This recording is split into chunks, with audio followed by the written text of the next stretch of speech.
Many of you joined us that day after fighting for decades to make it happen. And I remember 3 words I used at the time. I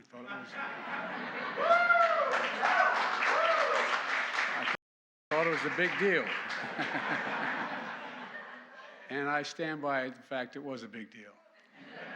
I also called it at that time a historic day, because history is not merely what's painted and printed on walls and in textbooks. You know, it doesn't begin or end with the stroke of a pen. History is made when women decide that there's a greater risk in accepting a situation they cannot bear than steeling our spine and embracing the promise of change. You know, and no one has more in her spine than the greatest speaker in the history of this country, Nancy Pelosi.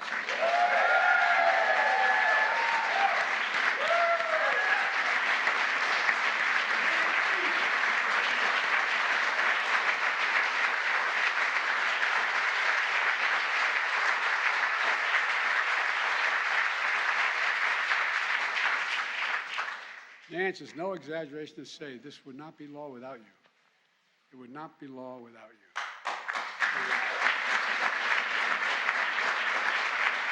If it weren't for the Speaker's relentless push to get this law passed and then defend it at every single turn, we wouldn't be here today. And Kamala, I want to thank you for everything you've done to defend this law as Vice President. As United States Senator. And as Attorney General, along with my son, Beau Biden, you both brought cases to defend it.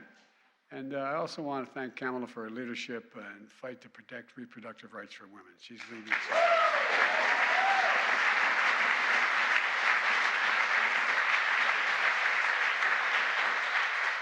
Look, so many of you here worked so hard to make history that 13 years ago today. And I just want to start by saying thank you. And I mean it from the bottom of my heart, thank you. There's millions and millions of people who owe you because you stuck with it and you keep defending it.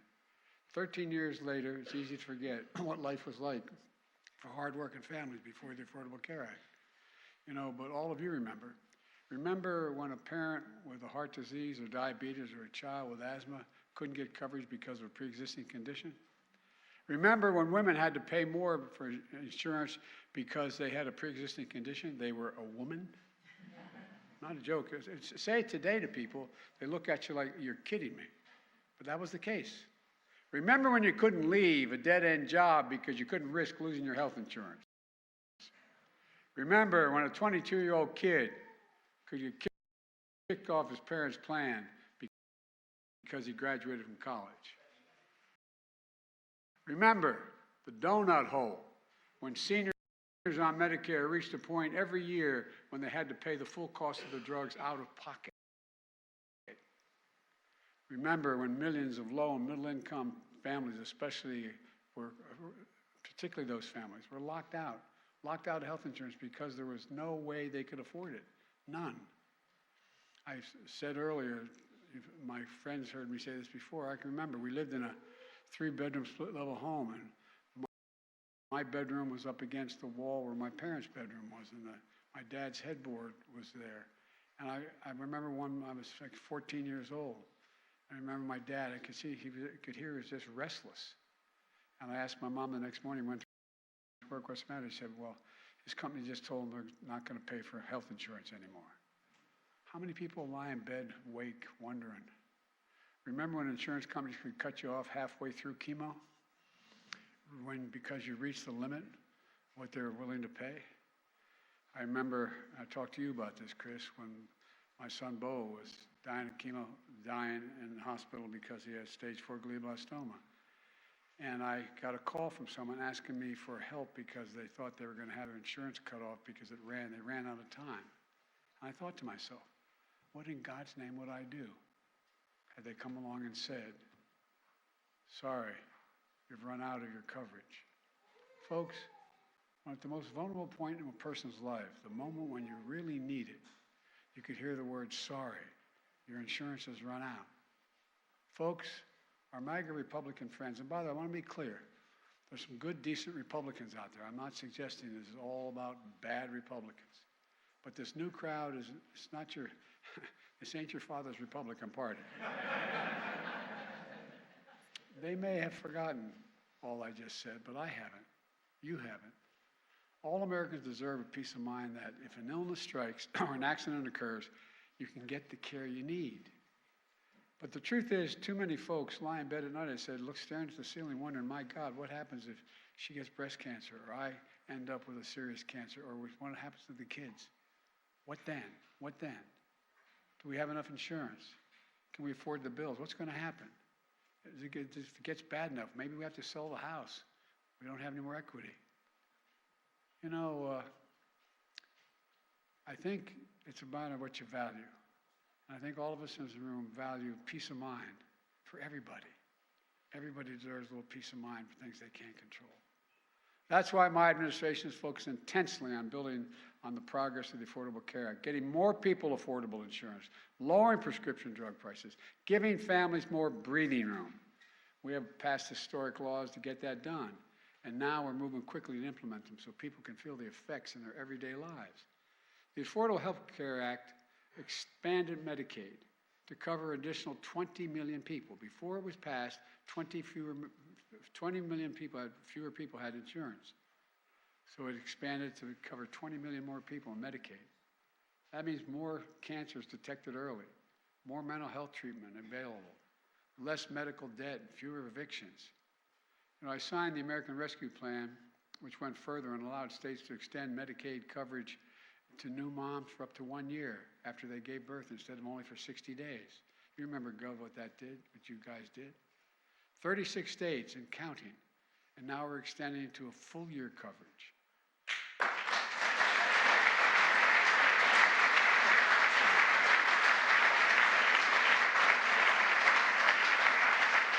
The American Rescue Plan also increased coverage and lowered prices for the Affordable Health Care Act by saving 15 million people close to $800 a year on their insurance. Our new budget makes these savings permanent.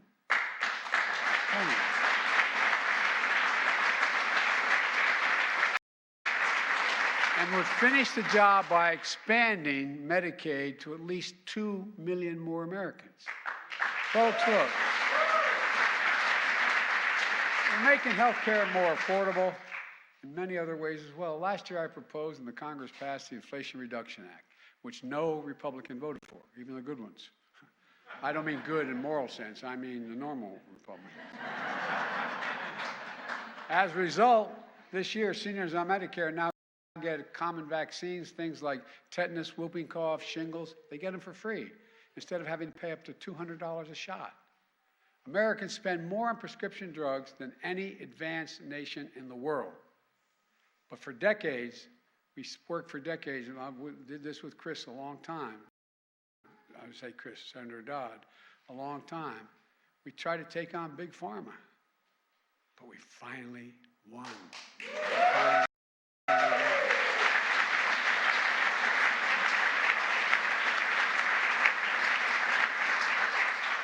And instead of just paying whatever drug companies want to charge, Medicare is going to be able to drive down prices.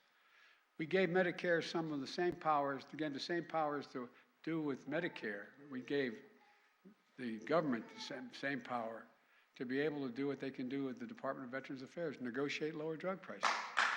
And there's another example. There's another example how we're lowering costs. Insulin was invented 100 years ago. It only cost about $10 a vial to make, but drug companies are charging hundreds of dollars a vial. But beginning January 1 of this year, we capped that cost at $35 a month for seniors.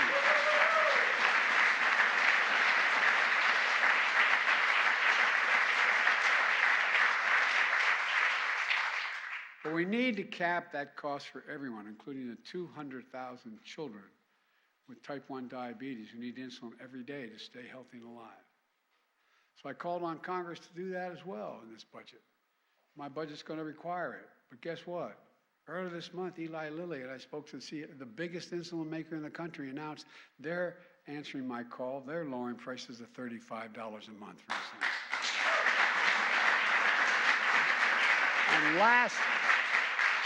And last week, the country's two other top insulin makers announced they're cutting prices as well. So folks, and here's something else the Inflation Reduction Act does to lower prescription drug costs. Drug companies that raise prices faster than inflation, now, that's all right, we like babies. You don't have to worry about it. It's okay, it's all right. It's all right.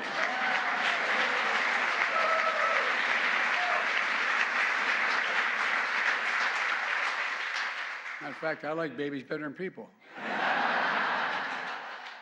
But look, any drug company that raises prices faster than inflation now has to pay Medicare back the difference beginning next year. Last week we learned the drug companies hiked prices on about 20 drugs above the new threshold last quarter.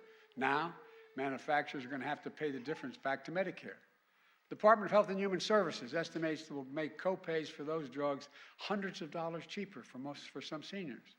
And it's going to change the way drugs are priced and lower costs for seniors long term as well. We also are capping out-of-pocket drug expenses for seniors on Medicare at a maximum of $2,000 a year total, no matter what their costs are. $2,000 a year.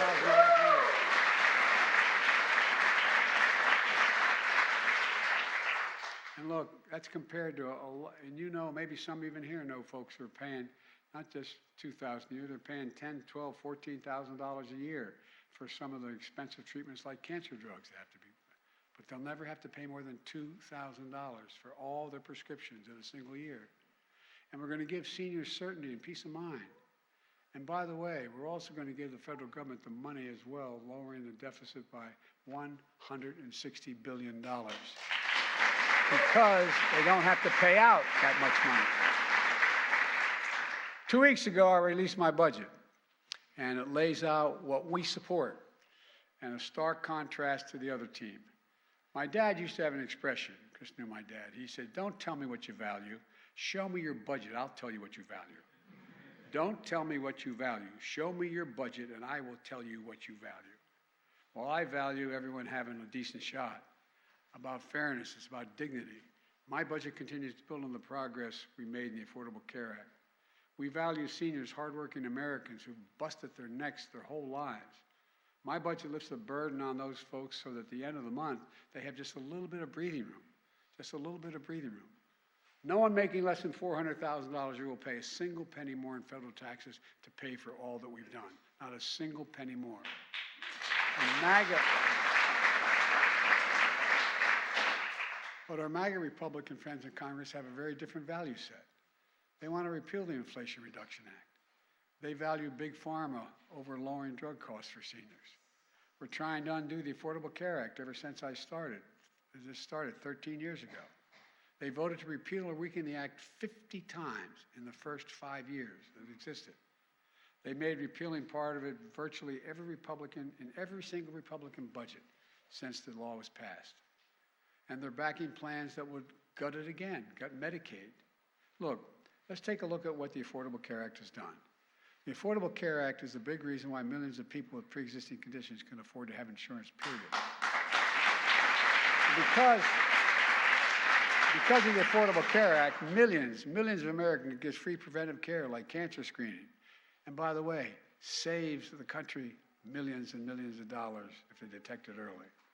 Because of the Affordable Care Act, millions of Americans have access to basic services like maternity care when they wouldn't otherwise have that. Because of the Affordable Care Act, families all over the country have been able to keep their children on their policies until age 26. Today, North Carolina is about to become the 40th state to expand Medicaid.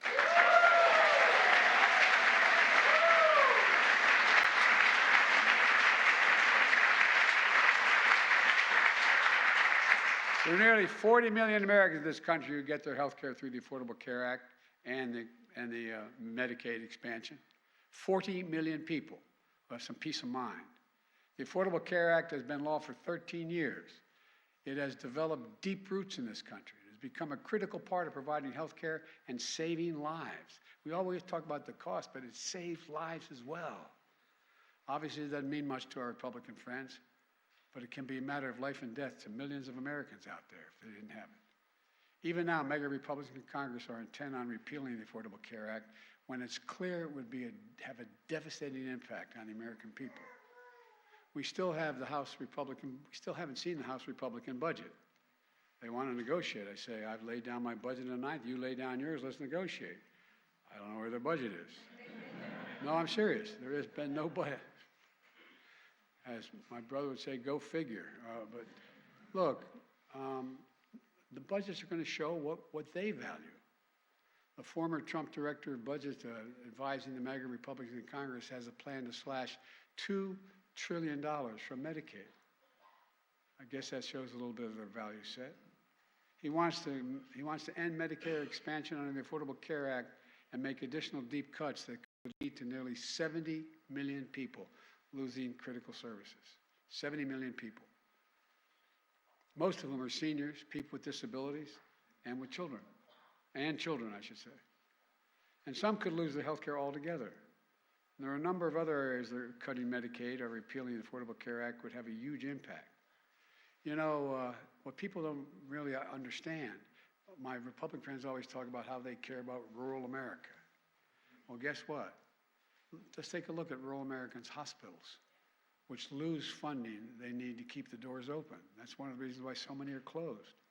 Already, rural residents have to travel twice as far to get to a hospital as folks who live in cities, which is partly why trauma patients in rural areas are twice as likely to die before they get to a hospital. And more would close. Not a joke, more would close. They couldn't stay open. If our Republican friends get their way, more rural hospitals will shut down and the problem will even get worse. So I don't want to hear about they value rural America. If they get their way, seniors and people with disabilities could lose access to home health care, and with it the ability to stay in their homes, which, by the way, shows it extends life of the people. People would much rather stay if they could, just with a little bit of help in their own homes rather than go to a home. And it's less expensive.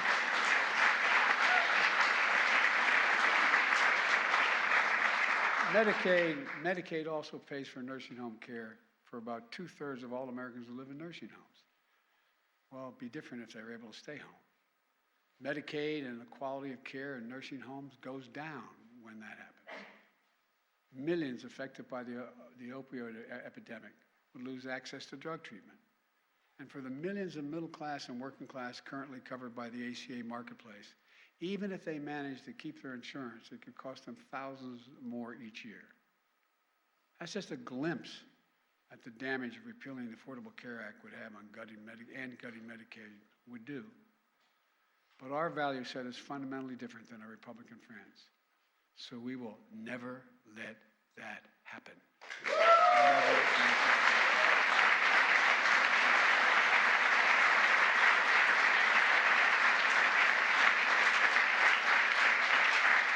We're also strengthening Medicare and Social Security. In fact, my budget will extend the life of Medicare Trust Fund beyond 2050. And meanwhile, MAGA Republicans in Congress, MAGA Republicans are threatening to gut and eliminate these programs. You may have seen our back and forth at the State of the Union, the Vintage State of the Union. Never quite saw one like that before. And when the distinguished Congresswoman from the mountains of Georgia were saying, liar, liar, all of a sudden, and then others started, and I said, well, they said, we don't want to cut it. So I went through it all. You may remember my saying, you're not going to cut Social Security Medicare. Holler, stand up. Well, a lot of them stood up. Tell the press, they're all on camera, all the ones that stood up. I sure hope it's true, but I'll believe it when I see it. You paid into Social Security and Medicare from the first paycheck you ever earned. And I'm determined to protect it. Let me close with this. 13 years ago, thanks to the leadership of Barack Obama and some of his staff are in this room here, helped get that passed. If I start to name them, it would take a long time. But I want to thank them. We made history when the Affordable Care Act became law. We changed America. We gave millions of people peace of mind. We did something else. We also took a giant step toward realizing the fundamental principle that we hold as Democrats and as Americans, that health care is a right and not a privilege.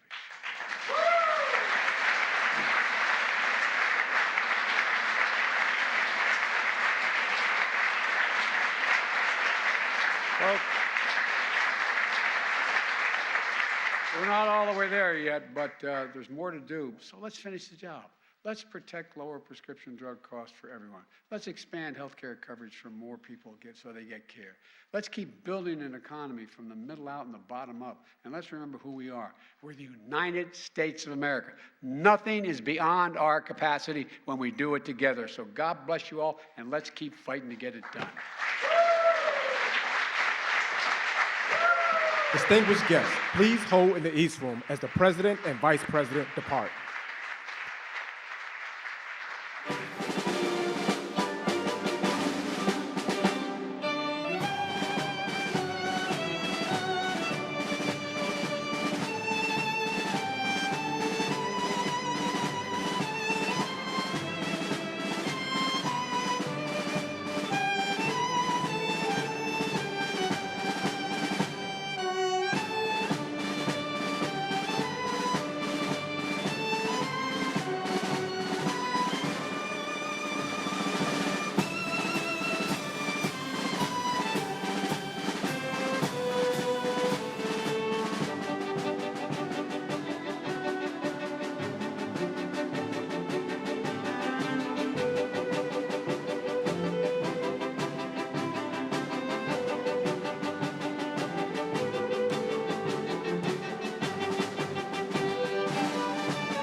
News Live.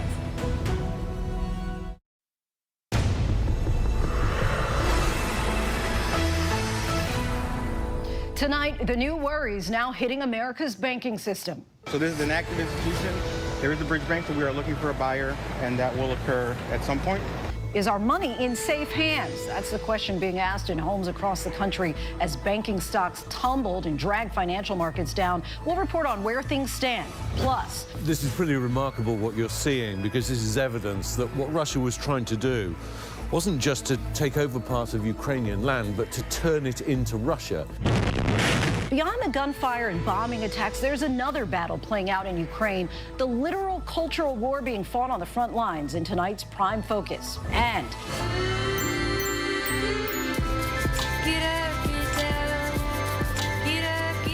we sit down with a real-life married electro-pop duo behind some of the top indie rock hits across the country in tonight's Prime playlist. The basis of pop music at its core is like songs about the human experience that are both uplifting but also like feel good in your ear.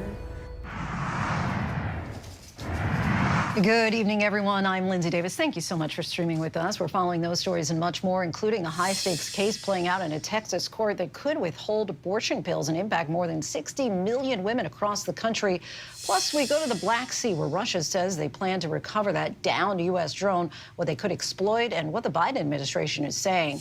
And how one of the largest cell phone providers in the world just got much bigger thanks to one of the world's most recognizable actors.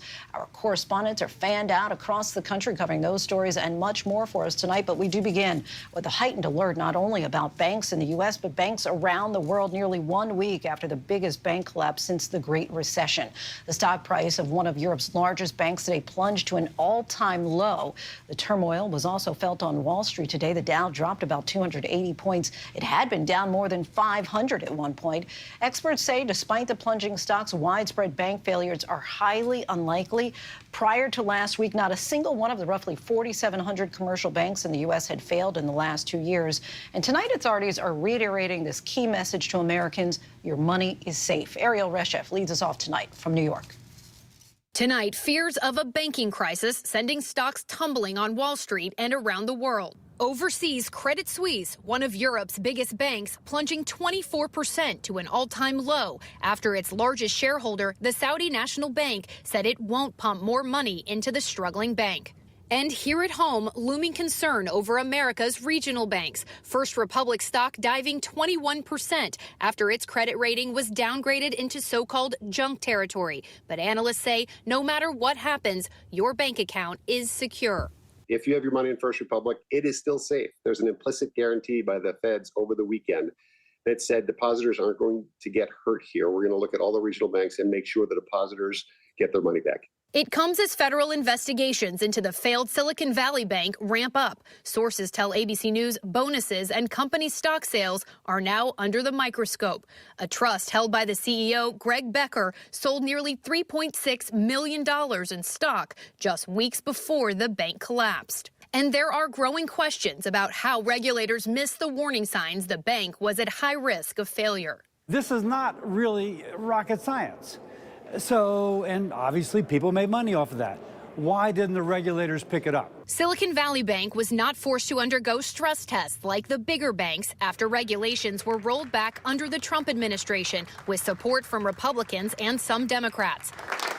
But critics argue the Federal Reserve was still responsible for supervising the bank. There were numerous red flags waving all over the place that this bank was operating in a high-risk, reckless manner. The Federal Reserve supervisors should have seen this, should have forced this bank to change its activities to reduce its risk. A lot of discussion now that this could have been potentially preventable. Ariel Reshef joins us now live. And Ariel, there are now lawmakers who are calling for tighter regulations on these banks, right? That's exactly right, Lindsay. Senator Elizabeth Warren is leading the charge to try to reinstate those regulations that were rolled back in 2018, which would mean that these smaller banks would be subject to the same types of stress tests as the bigger banks every year. Lindsay? Ariel Reshef for us. Thanks so much, Ariel.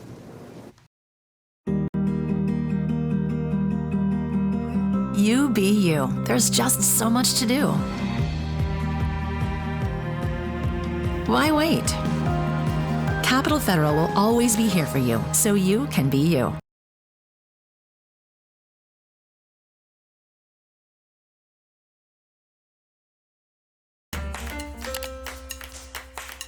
Oh no. Oh no. Okay, let's do this.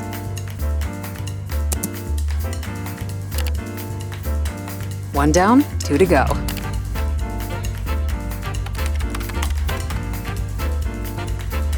Gaining momentum here.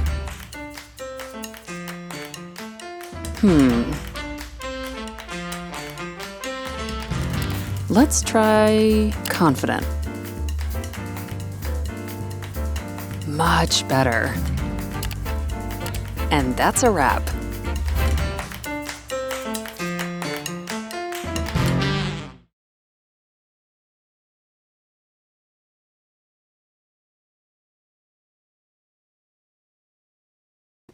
Now to yet another close call on the nation's runways under investigation by the FAA. A United flight was forced to abort takeoff from Reagan National Airport when a Republic Airlines plane crossed the runway without clearance. There have been at least 7 close calls reported this year alone. Here's ABC's transportation correspondent, Gio Benitez. Tonight, after a string of recent near collisions involving commercial jets, another close call reported at Reagan National Airport. An air traffic controller warning a United pilot not to take off. Oh, you're not 2-3. Kansas takeoff clearance. Boarding takeoff. The FAA says on March 7th, the Republic Airways flight crossed a runway without clearance as the United Airlines flight was preparing to take off on the same one. That makes at least 7 close calls already this year. Secretary of Transportation Pete Buttigieg vowing all hands are on deck to investigate the issue. How concerned are you? I'm very concerned. This year, we're on track to have more than 20, and even one is one that I would not like to see happen. At the FAA Safety Summit today, leaders holding a sweeping review of what's going wrong and how to calm the public's concern. Flying is safe, but in order to keep it that way, we have to be relentlessly focused, and frankly, it is our duty to be concerned. The union representing air traffic controllers saying there's a staffing issue currently with 1,200 fewer ATC operators than 10 years ago, and emphasized it is training its workforce to face the post-pandemic travel surge. Gio Benitez joins us now. Gio, it's been many years, of course, since there's been a deadly crash in the United States, but how concerning are all these close calls right now for aviation officials? Well, it's very concerning, Lindsay, and you're absolutely right. It's been 14 years since America saw the last deadly commercial crash here in this country. But no doubt about it, the NTSB chairwoman says that the absence of a fatality does not mean the presence of safety. Lindsay. Right. Gio Benitez for us. Our thanks to you. Now to the race to find that $30 million American drone now at the bottom of the Black Sea after being intercepted by Russian fighter jets. The U.S. Defense Secretary is calling Russia's actions dangerous and reckless as U.S. officials hold high-level calls with their Russian counterparts. But will Russia recover the drone before the U.S.? ABC's Chief Global Affairs anchor Martha Raddatz has the latest. Tonight, Russia and the U.S. racing to recover that multi-million-dollar Reaper drone from the bottom of the Black Sea after that Russian warplane collided with the unmanned vehicle. Defense Secretary Lloyd Austin today in a rare call with his Russian counterpart, the first since October, delivering a strong message. The United States will continue to fly and to operate wherever international law allows. And it is incumbent upon Russia to operate its military aircraft in a safe and professional manner. Which was not the case in this incident. Over a period of about 30 minutes, 2 Russian fighter jets made 19 close passes around the drone, sprayed fuel on it multiple times, and then one of the jets on a final pass approaching the drone vertically and colliding with the drone's rear propeller. We know that the intercept was intentional.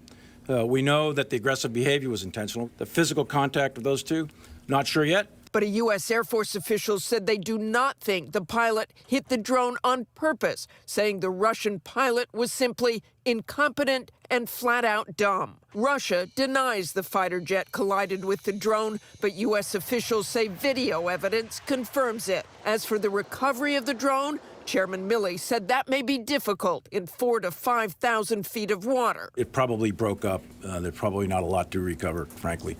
As far as the loss of anything of sensitive intelligence, etc. As normal, we would take, and we did, take mitigating measures. So we are quite confident that whatever was of value is no longer of value.